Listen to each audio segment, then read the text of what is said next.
بسم الله الرحمن الرحیم. درنو سفیرانو، د ډیپلوماټیکو ماموریتونو مشرانو، د نړیوالو سازمانونو استازو او درنو ملمنو، السلام علیکم ورحمت الله وبرکاتو. نن داسې مهال تاسو سره ګورم چې پرون شپه په ځایي وخت 9 بجې د پاکستانی پوځي رژیم پوځي الوتکو او ډرون د افغانستان پر پلازمینه کابل ښار یرغل وکړ او دا ځل هم د تیرو جنایتونو په ادامه ملکی اهداف په نښه کړل. پاکستانی پوځ دا ځل د ټولنې د یو ډیر مظلوم او د زړهسوي او لاسنیوي وړ قشر چې هغه د افغانستان د تیرو 20 کلونو ناخوالو په پایله کې د مخدره موادو د خپرېدو له امله روږدي شوي وو او د افغانستان د حکومت په هڅو د نړیوالو مرستندویه سازمانونو په مرسته تر درملنې لاندې وو په نښه کړ. زموږ لومړنۍ شمیرې ښیي چې په دې تجاوز کې تر 408 تر درملنې لاندې روږدي کسان شهیدان او تر 265 پورې ټپیان شول.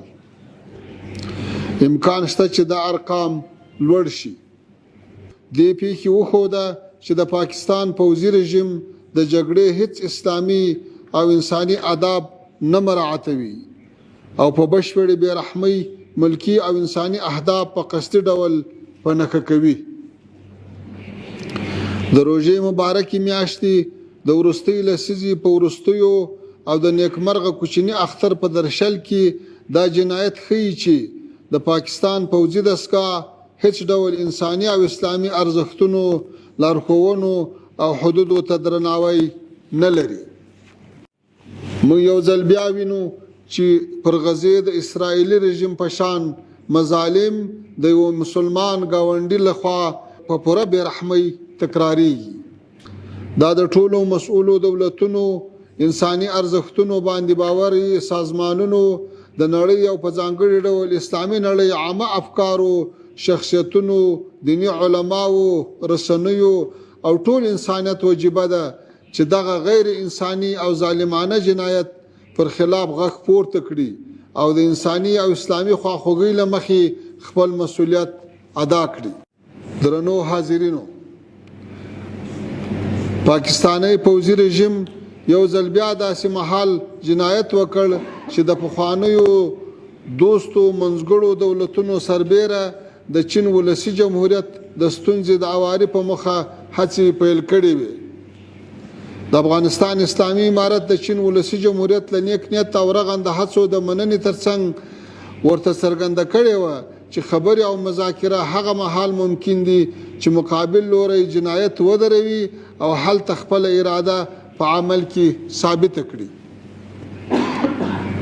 زموږ وړاندوینه یو ځل بیا له بده مرغه کره وختله او هغه دا چې پاکستانی پوځي دستګاه چې په حقیقت کې د پاکستان ټوله تصمیمګیري یرغمل کړې ده هیڅ ډول حل ته نیت نه لري او د ملکي او بې دفاع انسانانو په وژلو ښیي چې د پخوا په څیر په سیمه کې پروژه‌یي جګړه او د بې ثباتیو پراختیا او غځېدا غواړي.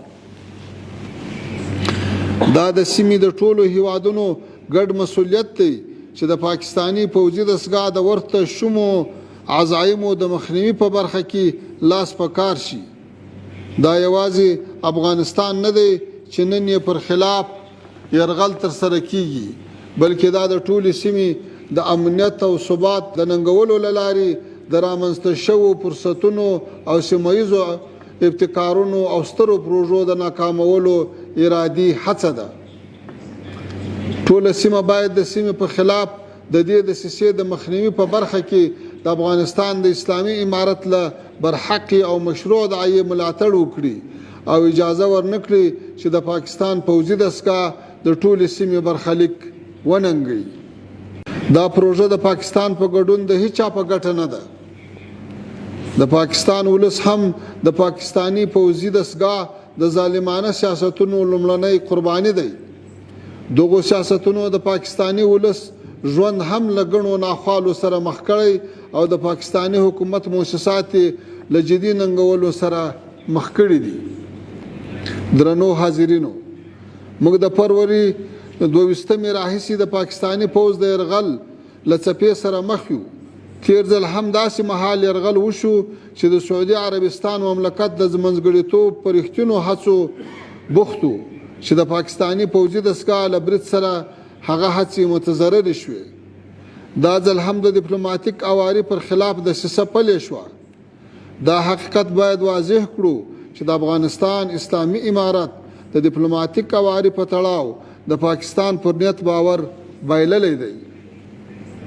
دا باید ټولو هیوادونو په ځانګړې توګه هغو ته چې یا یې پخوا د منځګړیتوب په برخه کې هڅې کړي یا هغوی چې اوس غواړي د منځګړیتوب په برخه کې نوښت وکړي ثابته شوې وي چې د پاکستان پوځي دستګاه ډیپلوماسۍ ته هیڅ درناوی نه لري. اوس باید ټولو ته ثابته شوې وي چې موږ د یوه داسې لوري سره مخ یو چې هیڅ اصل او ارزښت ته درناوی نه لري. دغه ډول لوري سره تعامل ډیر پیچلی او ستونزمن دی. د فروری په 18 زموږ لوري د روژې د درناوي او د منځګړو هڅو ته د مثبت ځواب په نیت 3 پاکستاني جنگي اسیران د سعودي عربستان پلاوي ته وسپارل.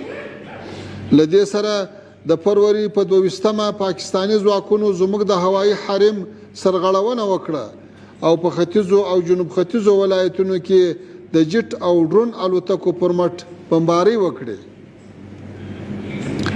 هغه تجاوز کې پاکستاني پوځ و ملکی هدفونه د یوې مدرسې په ګډون بمبار کړل چې په نتیجه کې 15 تنه د ښځو او ماشومانو په ګډون شهیدان شول.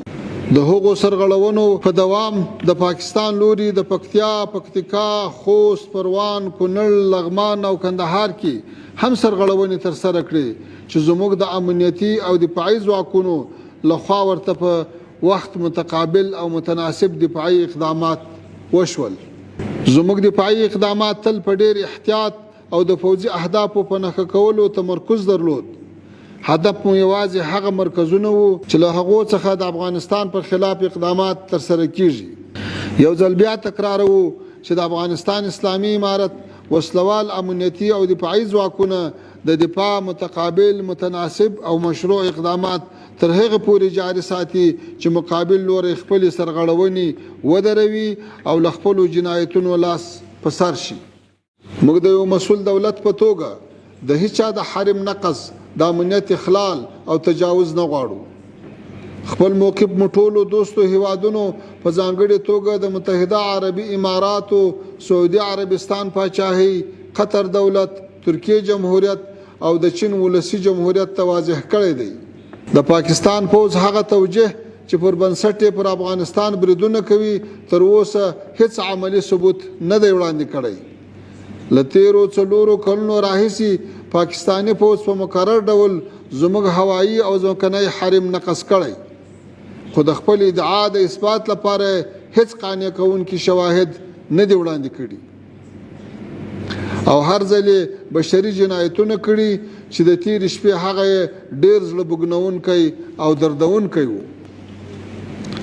د افغانستان اسلامي امارت دریځ دا دی چې له ټولو هیوادونو سره په ځانګړې توګه د سیمې هیوادونو سره مثبت اړیکې ولري، ځکه د سیمې ثبات زموږ د پرمختګ لپاره ضروری دی. موږ نه غواړو چې په سیمه کې بې ثباتي خپره شي. په همدې اساس هر کله چې زموږ پر خلاف سرغړونې کیږي، موږ د خپلې خاورې، ملي حرم او حیثیت د ساتنې لپاره ټول اړین او مشروع ګامونه په ډېر جرأت او دقت اخلو او دا مثابته کړې هم ده. موږ په هر ډګر کې خپل موقف ثابت کړی دی، که د مشروع دفاع ډګر وي او که د مذاکرې میز وي. څوک چې له منطق پرته یوازې د زور ژبه کاروي ښیي چې د خپلې مدعا پر منطق او د موقف پر حقانیت باور نه لري. موږ د خپل حق د دفاع لپاره ځواک، اراده او ډیپلوماټیک منطق او حسن نیت ټول ثابت کړي دي. الحمدلله د ولس پراخ ملاتړ او د موقف د حقانیت له مخې موږ د خپلو ارزښتونو، مصالحو او حیثیت د خوندیتوب لپاره هر اقدام ته چمتو یو. د افغانستان اسلامي امارت ټول تاریخ د خپلو دیني او ملي ارزښتونو، ملي مصالحو او د افغانانو د سرنوشت د خوندي کولو لپاره د مبارزې ځلان تاریخ دی. دا باید هر متجاوز ته روښانه وي چې د افغانستان اسلامي امارت د خپلې خاورې د دفاع لپاره د بریا مثال، تجربه، تاریخ، عزم او اړتیا لري او په دې برخه کې به له هیڅ څخه هم دریغ ونه کړي. په پای کې ستاسې له راتګه مننه چې په لنډ وخت کې مو دې مجلس ته تشریف راوړ. هیله یم چې زموږ موقف چې په حقیقت کې د افغانستان د ولس موقف دی خپلو پلازمینو ته منتقل کړئ. له فرصت څخه په ګټه اخیستنې یو ځل بیا هیله کوم چې زموږ په ګاونډي هیواد ایران د امریکا او اسرائیلو غیر قانوني تجاوز پای ته ورسیږي ترڅو ټوله سیمه د آرام ساه واخلي او د بې ثباتۍ د پراختیا مخه ونیول شي. همداراز هیلهمن یو چې د ایران اسلامي جمهوریت په جګړه کې د غیر داخلو هیوادونو له پنهخه کولو ځان وژغوري ترڅو زموږ مشترکه سیمه د جګړې د اور له خپرېدو وژغورل شي او د هغو د سیسو مخنیوی وشي چې زموږ په سیمه کې د ناخوالو پراختیا غواړي.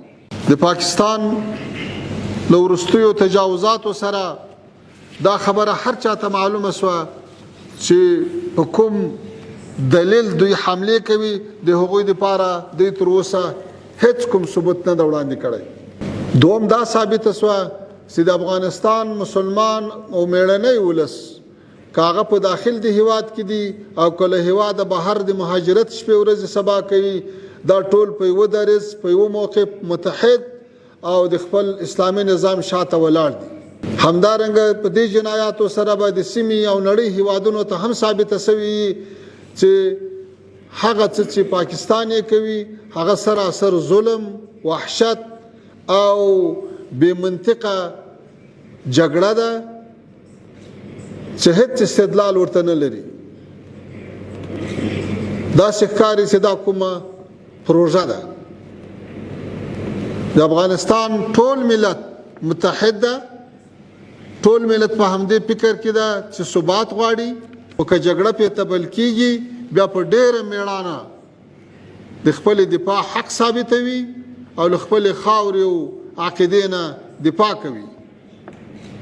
تاسو ټولو ته یو ځل بیا ښه راغلاست وایم. هیله ده چې زموږ دغه دریځ له خپلو هیوادونو سره مشرانو سره شریک کړي. هر کله راسئ، له راتګ نه مننه.